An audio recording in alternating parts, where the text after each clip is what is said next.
There's another Butterbean. We were somewhere, and an athletic commissioner told me from all the boxes on the card, he had actually the best blood pressure and cholesterol. What? For real, he said. We were in shock that the guy is in a phenomenal shape. That's what he told us. Yeah. That's insane. Yeah. On this channel, we already overviewed how Davids and Goliaths of different generations shared the ring or octagon in various sports disciplines. However, today we're going to raise another question. What is going to happen when two Goliaths clash in a mutual and uncompromising war? Get comfortable as you're about to see a compilation of giants collisions. Please don't forget about the likes, comments with forewords, and subscribe to the channel. Here we go. Number 6. Gabi Garcia versus Destanie Yarborough. The first rivalry we're going to talk about today is from the world of women's MMA. The heavyweight bout took place on September 25th in Japan. The American athlete and former football player Destanie Yarborough was up against the Brazilian Gabriel Garcia. That fight was held at the legendary Saitama Super Arena. Sure, the difference in height is the first thing that strikes the eye, but in this case, it's not really that important.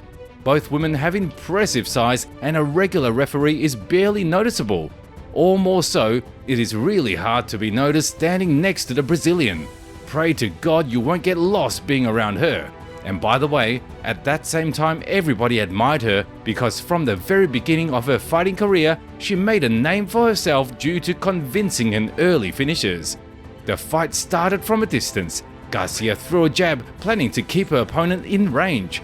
Destanie had a more belligerent mindset, so she immediately answered with a vicious low kick, followed by a front kick to which Gabi instantly reacted to and gladly accepted the invitation. After a rather big sequence, girls went back to the usual distance. The American went for another attack and attempted a takedown. You can never tell, right? Garcia appreciated the impudence of her opponent, but easily stuffed the takedown.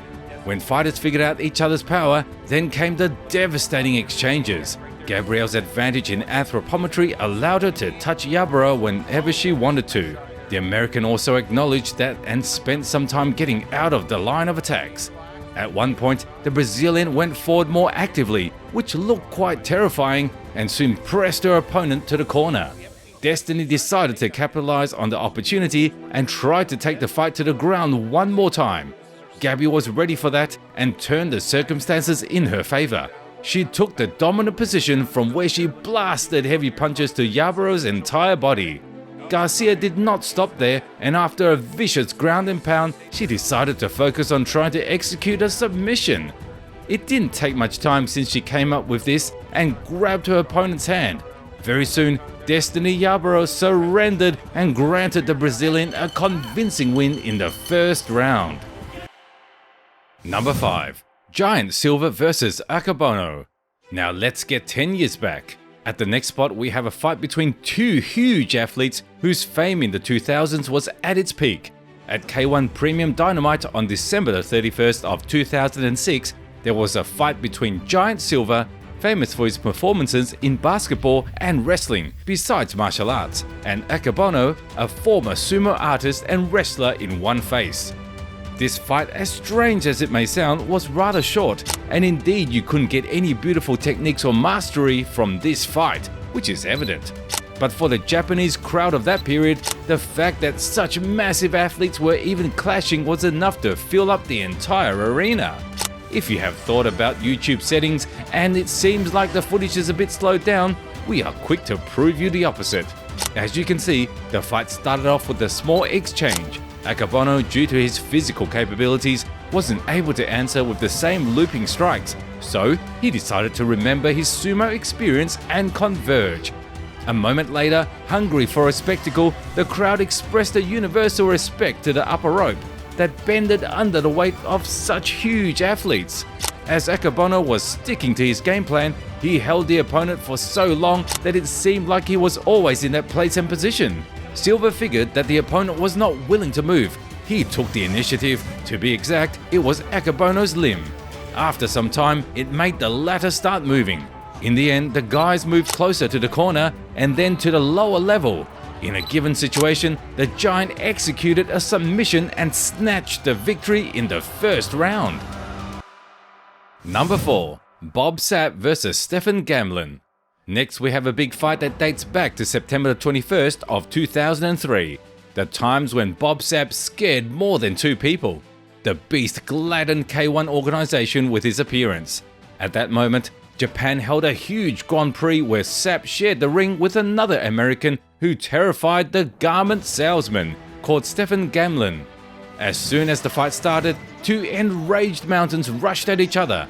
This collision caused an earthquake in western part of the continent. But speaking about the fight, everything looked rather expected.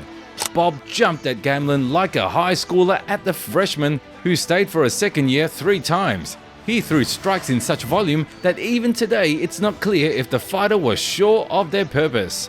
Stefan tried to kick back, but soon he figured that it's a lost cause. After all, there is a 350-pound beast that swings hands in front of his chin. He decided to take Sapp to the ground. For some time, the crowd was watching a fuss on the lower level. At that moment, the beast's face expressed a universal confusion. However, against many people's expectation, very soon, the guys got back to their feet. Bob recalled that he is that clumsy due to a muscle mass on his body and powerfully pushed his opponent. He continued to walk Gamlin down, whose chin at that moment was completely compromised. As he pushed him around from one rope to another, he decided to take a little rest, and to stabilize himself, he tightly grabbed Stefan's neck, all while making him surrender via a deep guillotine. Number 3. Tom Erickson vs Jan Nortje. At the middle of our list, we have another fight inside K1, this time in 2004 Tokyo. During a World Grand Prix, the American MMA fighter Tom Erickson faced the South African Jan Nortje. At that time, his kickboxing record consisted of 11 wins with no losses, contrary to Erickson, whose resume wasn't that bright, as at that time he was just about to debut in the organization.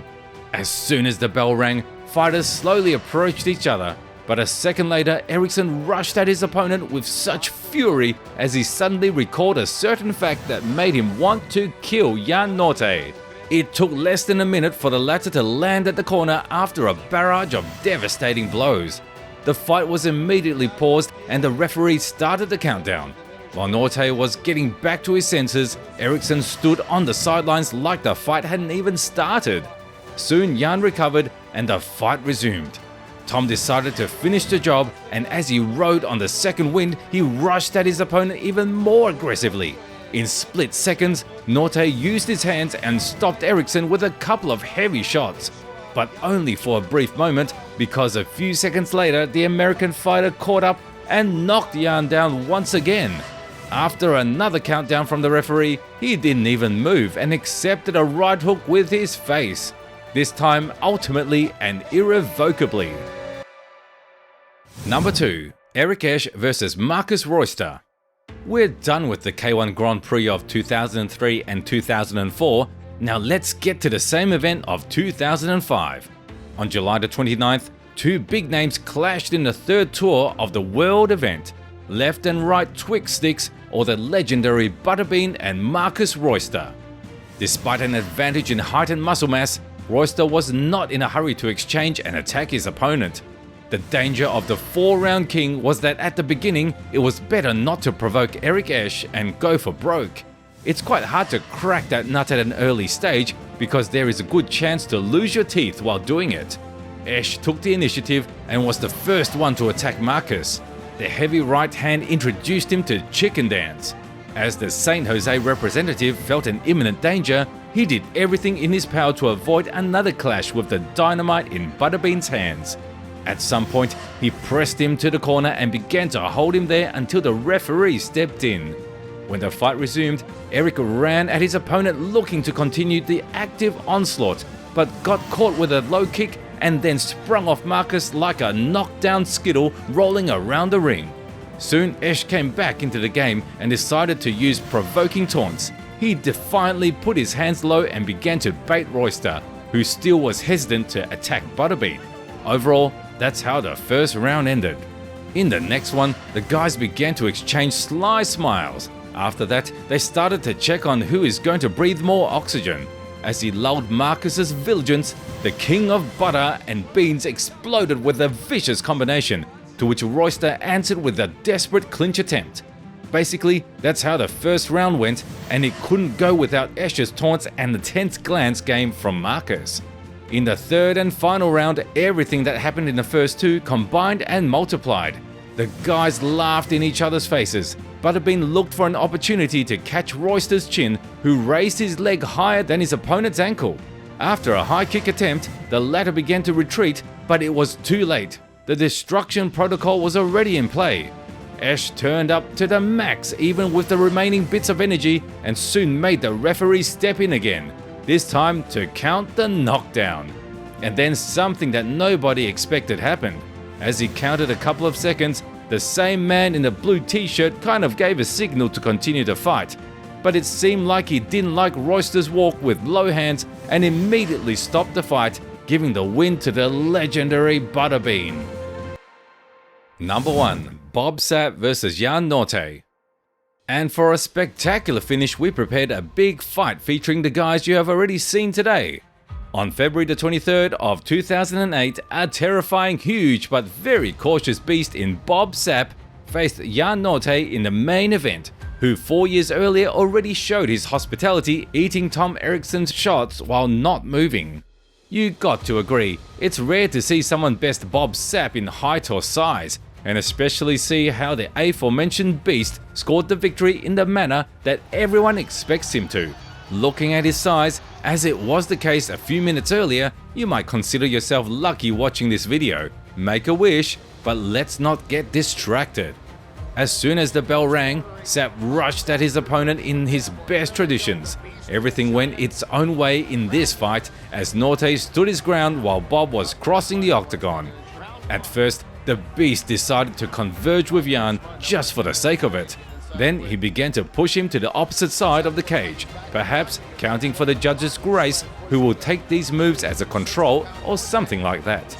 Nortje tried to break the distance and threw a couple of shots. Sapp went to converge another time, not willing to let his opponent go.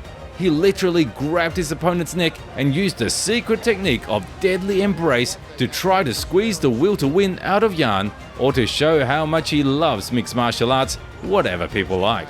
Either way, Nortje did not appreciate the submission. He quickly showed Bob Sapp that wins are earned only by a one-sided beating, and that's exactly what happened on that night. Jan Nortje stopped the beast via TKO in the first round. Which of the aforementioned fights did you like the most? Leave your opinion in the comments below. Please don't forget to subscribe to the channel to not freeze on the same place as you know who. And of course, leave as big of a like as a huge and terrifying Bob Sapp. And that's it for today, friends. See you soon.